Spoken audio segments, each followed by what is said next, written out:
শেখ হাসিনা। প্রধানমন্ত্রী কথাটা এত ভালো লাগে না, শেখ হাসিনা ভালো লাগে, এই জন্য এটা হৃদয়ের গভীর থেকে আসে। দেখতে দরবেশের মতো মনে হলেও বাংলাদেশের বেসরকারি ব্যাংকগুলো ধ্বংসের মূল কারিগর ছিলেন এই নজরুল ইসলাম মজুমদার।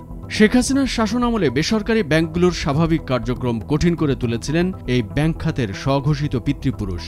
2009 সালে আওয়ামী লীগ ক্ষমতায় আসার পর থেকেই শুরু হয় নজরুল ইসলাম মজুমদারের ক্ষমতার অপব্যবহার। একটানা 7 মেয়াদের অ্যাসোসিয়েশন অব ব্যাংক BABর চেয়ারম্যানের দায়িত্ব থেকে ব্যাংক খাতের মাফিয়া হয়ে ওঠেন নজরুল ইসলাম মজুমদার। তার দীর্ঘ 16 বছরে মুদি দোকানের মতো গড়ে তোলেন নতুন নতুন ব্যাংক। মাননীয় প্রধানমন্ত্রীর নেতৃত্বে এখানে আমরা সকল ধরনের ব্যবসা করি।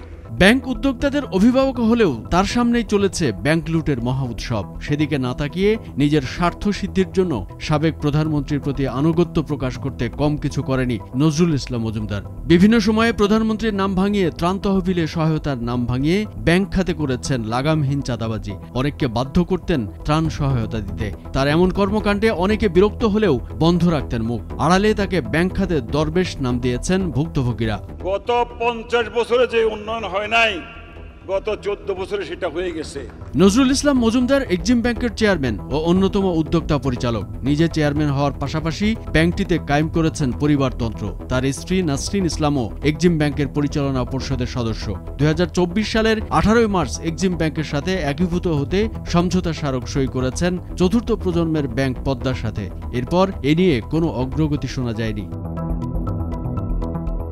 বস্ত্র ও তৈরি পোশাক খাত নাসা গ্রুপের চেয়ারম্যান তিনি। প্রতিষ্ঠানটির নামে বেনামে এক্সিম ব্যাংক সহ বিভিন্ন ব্যাংক থেকে নিয়েছেন ঋণ। কোনো ব্যাংক ঋণ দিতে না চাইলে নিজের ক্ষমতা ব্যবহার করে দিতেন চাপ। ক্ষমতা ধরে রাখতে আরেক রাঘব বল দরবেশ খ্যাত সালমান এফ রহমানের সাথেও ছিল তার ভালো সখ্যতা। একটি জাতীয় দৈনিকে 2020 সালের রিপোর্টে এক্সিম ব্যাংকের চেয়ারম্যান ও নাসা গ্রুপের কর্ণধার শীর্ষস্থানীয় এই ব্যবসায়ের নামে বন্ড সুবিধার অপব্যবহার, অনিয়ম, আমদানি রপ্তানি ব্যবসার আড়ালে অর্থ হাতে নেওয়া এবং পাচারের অভিযোগ পাওয়া যায়। ক্ষমতা অপব্যবহার করে বিভিন্ন ব্যাংক থেকে শত শত কোটি টাকার ঋণ নিয়ে বিদেশে পাচার করেছেন এই মাফিয়া নজরুল।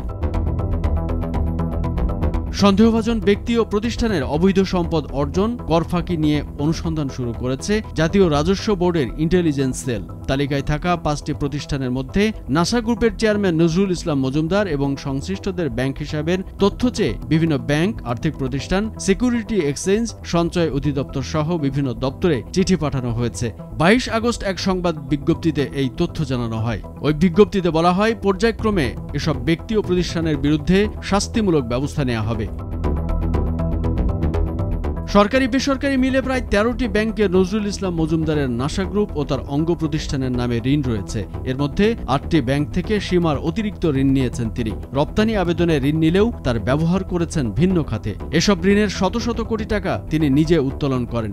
2020 সালের মধ্যে অবৈধভাবে অর্জিত অর্থের মধ্যে কমপক্ষে 210 কোটি টাকা যুক্তরাজ্য সহ বিভিন্ন দেশে পাচারের অভিযোগও রয়েছে তার বিরুদ্ধে। কামরুজ্জামান আরিফ, ভোরের কাগজ।